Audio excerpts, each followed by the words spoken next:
जय श्री सद्गुरुदेवाय नमः। जय श्री गणपति देवाय नमः। ओम नमो भगवते वासुदेवाय नमः। श्रीमद्भागवत महापुराण अष्टम स्कंद 8वां अध्याय।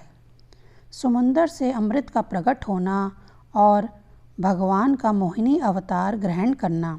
श्री सुखदेव जी कहते हैं, इस प्रकार जब भगवान शंकर ने विष पी लिया तब देवता और असुरों को बड़ी प्रसन्नता हुई।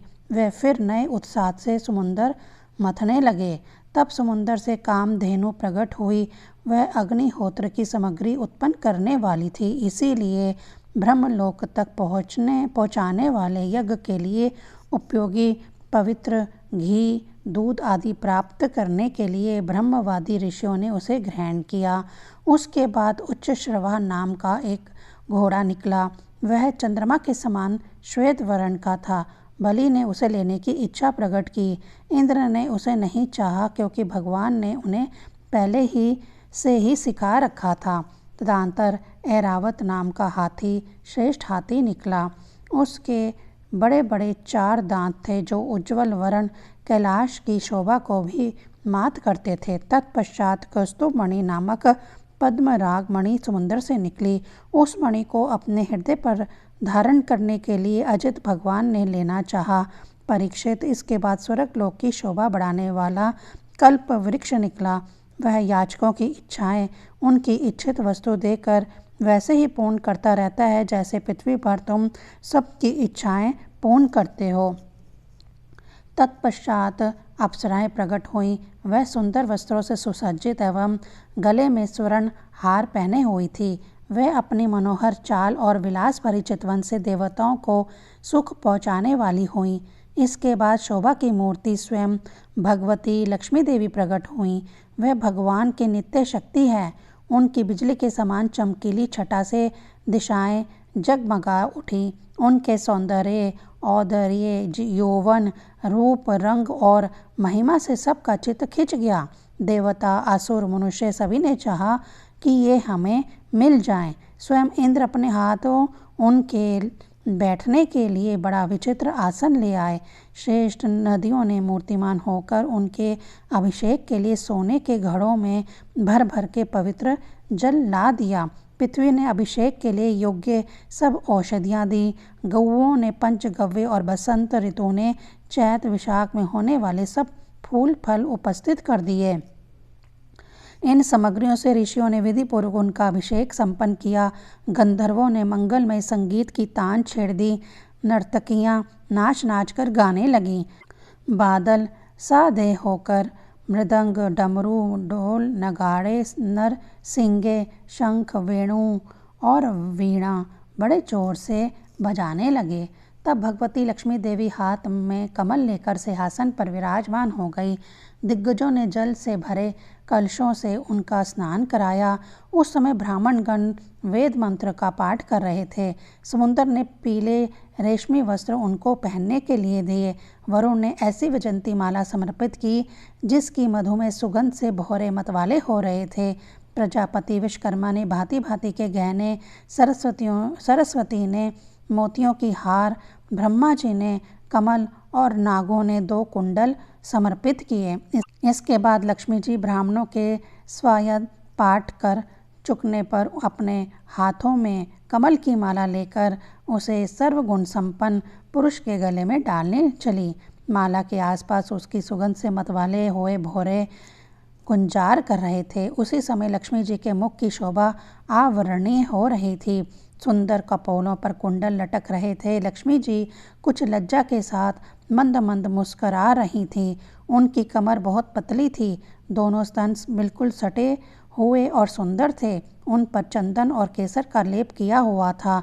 जब वह इधर उधर चलती थी तब उनके पाजेब से बड़ी मधुर झनकार निकलती थी। ऐसा जान पड़ता था मानो कोई सोने की लता इधर उधर घूम फिर रही है। वह चाहती थी कि मुझे कोई निर्दोष और समस्त उत्तम गुणों से नित्य युक्त अविनाशी पुरुष मिले तो मैं उसे अपना आश्रय बनाऊं, वरण करूं। परंतु गंधर्व, यक्ष, असुर, सिद्ध, चारण, देवता आदि में कोई भी वैसा पुरुष उन्हें ना मिला। वे मन ही मन सोचने लगी कि कोई तपस्वी तो है, परंतु उन्होंने क्रोध पर विजय नहीं प्राप्त की है।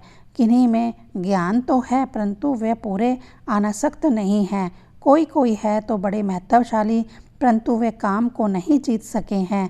किन्हों में ऐश्वर्य भी बहुत है, परंतु वे ऐश्वर्य ही किस काम का, जब उन्हें दूसरे का आश्रय लेना पड़ता है। किन्हीं में धर्माचरण तो है, परंतु प्राणियों के प्रति वे प्रेम का पूरा बर्ताव नहीं करते। त्याग तो है, परंतु केवल त्याग ही तो मुक्ति का कारण नहीं है। किन्हीं किन्हीं में वीरता तो अवश्य है, परंतु वह भी काल के पंजे से बाहर नहीं है।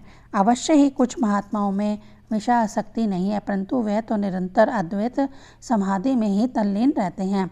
किसी किसी ऋषि ने आयु तो बहुत लंबी प्राप्त कर ली है, परंतु उनका शील मंगल भी मेरे योग्य नहीं है। किन्हीं में शील मंगल भी है, परंतु उनकी आयु का कुछ ठिकाना नहीं। अवश्य ही किन्हीं में दोनों ही बातें हैं, परंतु वे अमंगल वेश में रहते हैं। रहे एक भगवान विष्णु, उनमें सभी मंगलमय गुण नित्य निवास करते हैं, परंतु वह मुझे चाहते ही नहीं। इस प्रकार सोच विचार कर अंत में श्री लक्ष्मी जी ने अपने चिर अभीष्ट भगवान को ही वर के रूप में चुना, क्योंकि उनमें समस्त सद्गुण नित्य निवास करते हैं। प्राकृत गुण उनका स्पर्श भी नहीं कर सकते और अणिमा आदि समस्त गुण उनको चाहा करते हैं, परंतु वह किसी की भी अपेक्षा नहीं रखते। वास्तव में लक्ष्मी जी के एकमात्र आश्रय भगवान ही हैं। इसी से उन्होंने उन्हीं को वरण किया। लक्ष्मी जी ने भगवान के गले में वह नवीन कमलों की सुंदर माला पहना दी, जिसके चारों ओर झुंड के झुंड मतवाले मधुकर गुंजार कर रहे थे। इसके बाद लज्जापूर्ण मुस्कान और प्रेमपूर्ण चितवन से अपने निवास स्थान उनके वक्षस्थल को देखती हुई वे उनके पास ही खड़ी हो गई। जगत पिता भगवान ने जग जननी समस्त संपत्तियों की अधिष्ठाता देवता श्री लक्ष्मी जी को अपने वक्षस्थल पर ही सर्वदा निवास करने का स्थान दिया। लक्ष्मी जी ने वहाँ विराजमान होकर अपनी करुणा भरी चितवन से तीनों लोक, लोकपति और अपनी प्यारी प्रजा की अभिवृद्धि की। उस समय शंख, तुरही, मृदंग आदि बाजे बजने लगे। गंधर्व अप्सराओं के साथ नाचने गाने लगे। इससे बड़ा भारी शब्द होने लगा। ब्रह्मा, रुद्र, अंगिरा आदि सब प्रजापति पुष्प वर्षा करते हुए भगवान के गुण, स्वरूप और लीला आदि के यथार्थ वर्णन करने वाले मंत्रों से उनकी स्तुति करने लगे। देवता, प्रजापति और प्रजा सभी लक्ष्मी जी की कृपा दृष्टि से शील आदि उत्तम गुणों से संपन्न होकर बहुत सुखी हो गए। परीक्षित, इधर जब लक्ष्मी जी ने दैत्य और दानवों की उपेक्षा कर दी, तब वे लोग निर्बल, उद्योग रहित, निर्लज्ज और लोभी हो गए। इसके बाद समुद्र मंथन करने पर कमल नयनी कन्या के रूप में वरुणी देवी प्रकट हुई। भगवान की अनुमति से दैत्यों ने उसे ले लिया। तदंतर महाराज, देवता और असुरों ने अमृत की इच्छा से जब और भी समुद्र मंथन किया, तब उसमें से एक अत्यंत अलौकिक पुरुष प्रकट हुआ। उसकी भुजाएं लंबी लंबी एवं मोटी थी। उसका गला शंख के समान उतार चढ़ाव वाला था और आँखों में लालिमा थी। शरीर का रंग बड़ा सुंदर सांवला सांवला था। गले में माला, अंग अंग सब प्रकार के आभूषणों से सुसज्जित, शरीर पर पीताम्बर, कानों में चमकीले मणियों की कुंडल, चौड़ी छाती, तरुण अवस्था, सिंह के समान पराक्रम, अनुपम सौंदर्य, चिकने और घुंघराले बाल लहराते हुए उस पुरुष की छवि बड़ी अनोखी थी। उसके हाथों में कंगन और अमृत से भरा हुआ कलश था। वह साक्षात विष्णु भगवान के अंशांश अवतार थे। वह ही आयुर्वेदिक के प्रवर्तक और यज्ञ भोक्ता धन्वंतरी के नाम से सुप्रसिद्ध हुए। जब दैत्यों की दृष्टि उन पर तथा उनके हाथ में अमृत से भरे हुए कलश पर पड़ी, तब उन्होंने शीघ्रता से बलात् उस अमृत के कलश को छीन लिया। वह तो पहले से ही इसी ताक में थे कि किसी तरह समुद्र मंथन से निकली हुई सभी वस्तुएं हमें मिल जाएं। जब असुर उस अमृत से भरे हुए कलश को छीन ले गए, तब देवताओं का मन विषाद से भर गया। अब वह भगवान की शरण में गए। उनकी दीन दशा देखकर भक्त वत्सल कल्पतरु भगवान ने कहा, देवताओं, तुम लोग खेद मत करो। मैं अपनी माया से उनमें आपस की फूट डालकर अभी तुम्हारा काम बना देता हूँ। परीक्षित, अमृत लोलुप दैत्यों में उसके लिए आपस में झगड़ा खड़ा हो गया। सभी कहने लगे, पहले मैं पीऊँगा, पहले मैं, तुम नहीं, तुम नहीं। उनमें जो दुर्बल थे वे उन बलवान दैत्यों का विरोध करने लगे। जिन्होंने कलश छीनकर अपने हाथ में कर लिया था, वे ईर्ष्यावश धर्म की दुहाई देकर उनको रोकने और बार बार कहने लगे कि भाई, देवताओं ने भी हमारे बराबर का ही परिश्रम किया है, उनको भी यज्ञ भाग के समान इसका भाग मिलना ही चाहिए। यही सनातन धर्म है।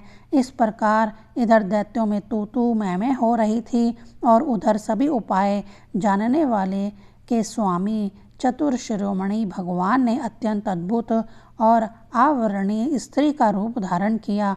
शरीर का रंग नील कमल के समान श्याम एवं देखने ही योग्य था। अंग प्रत्यंग बड़े ही आकर्षक थे। दोनों कान बराबर और कर्णफूल से सुशोभित थे। सुंदर कपोल, ऊंची नासिका और रमणीय मुख। नई जवानी के कारण स्तन उभरे हुए थे और उन्हीं के भार से कमर पतली हो गई थी। मुख से निकलती हुई सुगंध के प्रेम से गुनगुनाते हुए भौरे उस पर टूटे पड़ते थे, जिससे नेत्रों में कुछ घबराहट का भाव आ जाता था। अपने लंबे केश पाशों में उन्होंने खिले हुए बेल के पुष्पों की माला गूंथ रखी थी। सुंदर गले में कंठ के आभूषण और सुंदर भुजाओं में बाजूबंद सुशोभित थे। इनके चरणों के नूपुर मधुर ध्वनि से रुंझुन रुंझुन कर रहे थे और स्वच्छ साड़ी से ढके नितंब द्वीप पर शोभामान कर धनी अपनी अनूठी छटा छटका रही थी। अपनी सलज्ज मुस्कान, नाचती हुई तिरछी बहुएं और विलास परिचितवन से मोहिनी रूपधारी भगवान दैत्य सेनापतियों के चित्त में बार बार काम उद्दीपन करने लगी। 8वां अध्याय संपूर्ण। ओम नमो भगवते वासुदेवाय नमः।